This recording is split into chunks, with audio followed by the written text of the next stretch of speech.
2016년 1월 12일, 일본 후쿠오카 고등법원 미야자키 지부의 법정에서 판사가 판결문을 읽기 시작했습니다.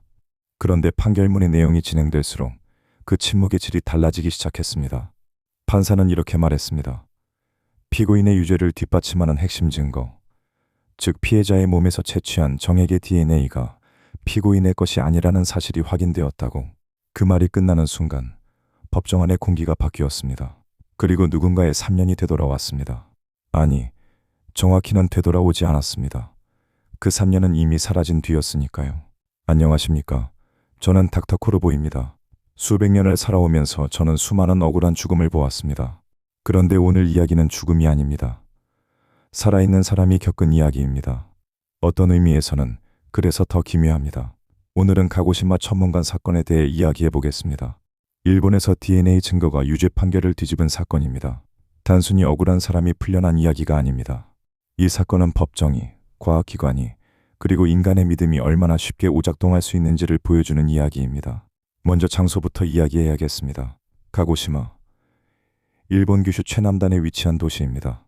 화라산 사쿠라지마가 한국 건너편에서 늘 연기를 내뿜는 곳이죠. 화산재가 날리는 날이면 우산을 쓰고 출근하는 사람들이 있는 도시입니다. 그 가고시마의 중심 번화가가 바로 천문관, 일본어로 텐몬칸입니다. 쇼핑몰, 식당, 클럽, 노래방이 빼곡하게 들어선 유흥가입니다. 주말 밤이면 젊은 사람들로 넘쳐나는 곳이죠.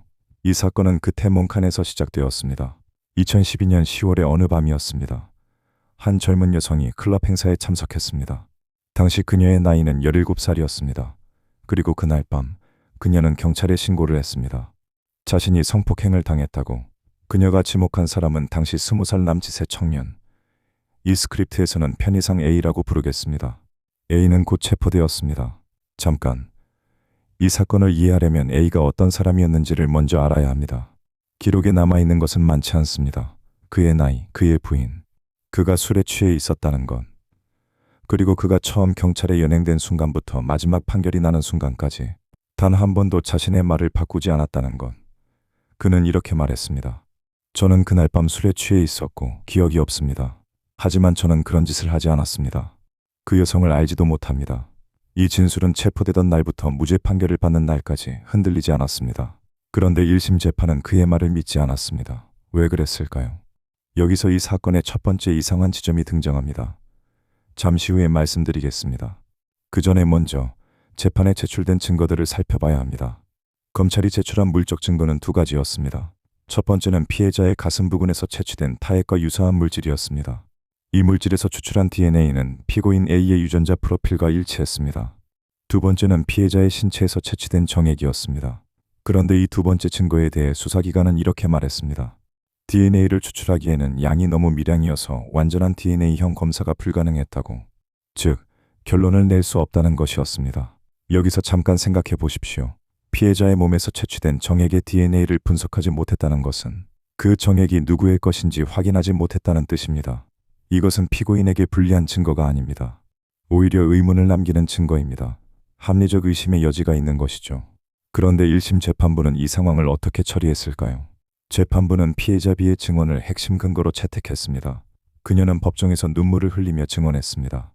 A가 붐비는 거리에서 자신의 손목을 잡아 끌었다고, 사람들이 없는 곳으로 데려갔다고, 그리고 길가에서, 그리고 다시 다른 장소에서 자신을 폭행했다고.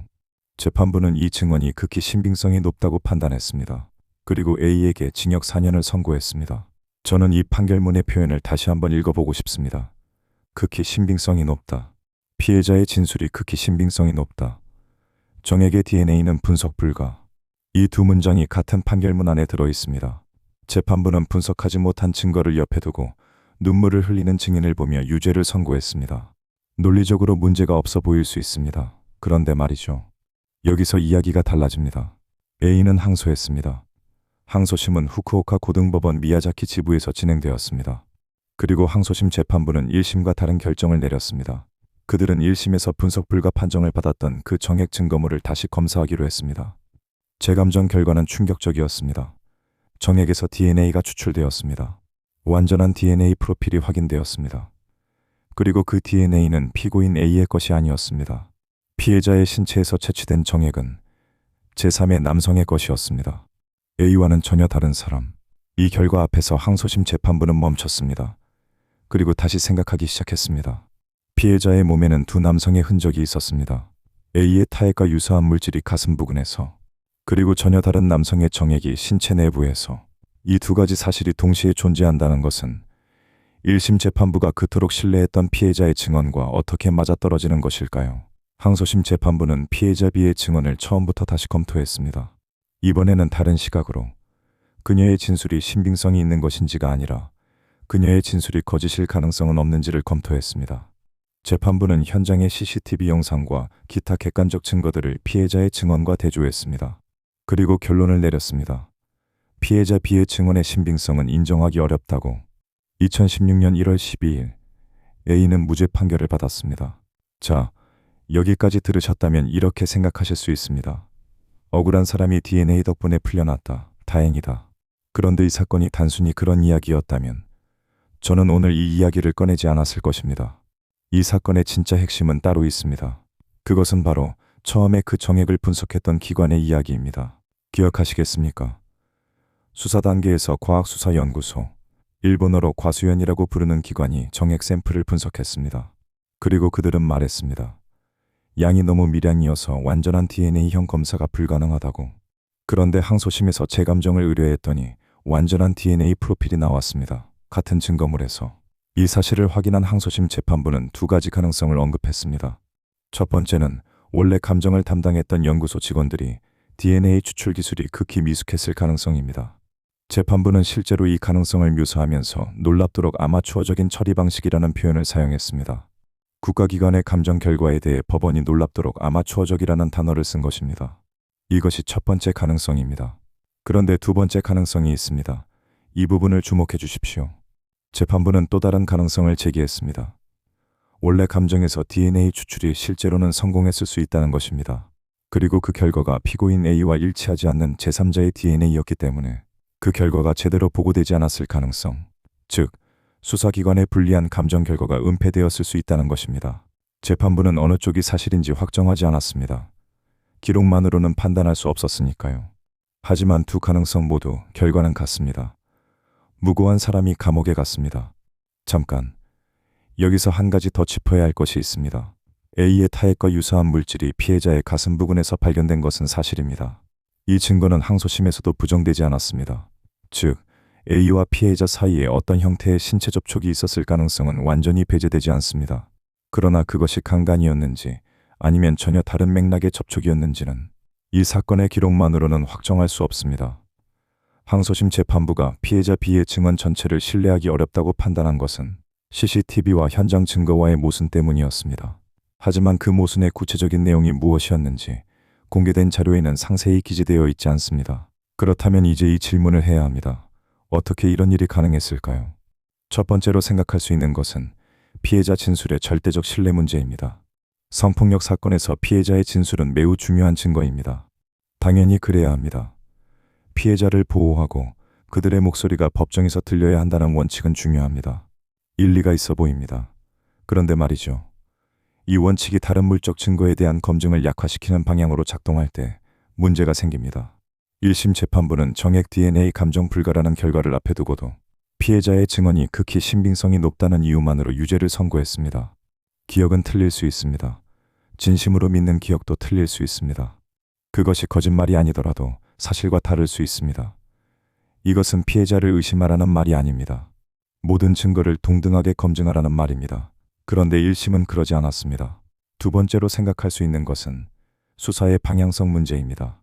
경찰이 A를 용의자로 특정한 순간부터 수사의 방향은 A의 유죄를 입증하는 쪽으로 흘렀을 가능성이 있습니다.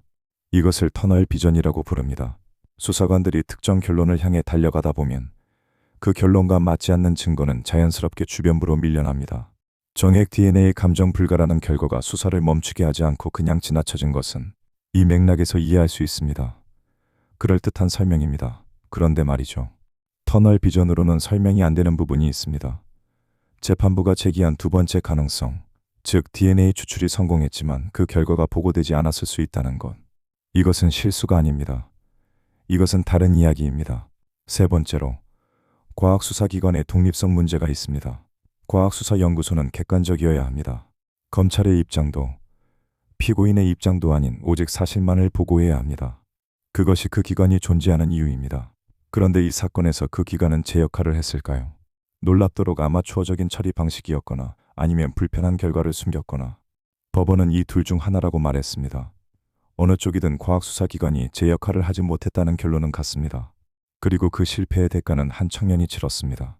이 사건 이후 가고시마 과학수사연구소에 대한 공식 감사나 제도적 개혁이 이루어졌는지는 공개된 자료에서 확인되지 않습니다.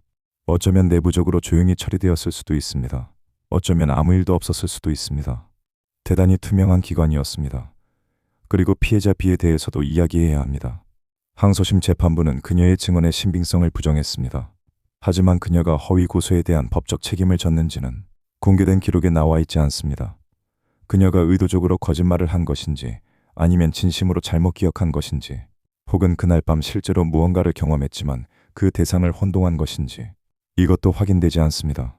이 사건에서 B가 정확히 무엇을 경험했고 무엇을 알고 있었는지는 지금도 알 수 없습니다. 결국 이 사건에서 확실하게 알 수 있는 것은 이것입니다. A는 무고했습니다. DNA가 그것을 증명했습니다. 그리고 그 증명이 나오기까지 그는 체포되고 기소되고 유죄 판결을 받고 수년을 보냈습니다. 항소심 판결이 나온 것이 2016년 1월이었고 사건이 시작된 것이 2012년 10월이었습니다.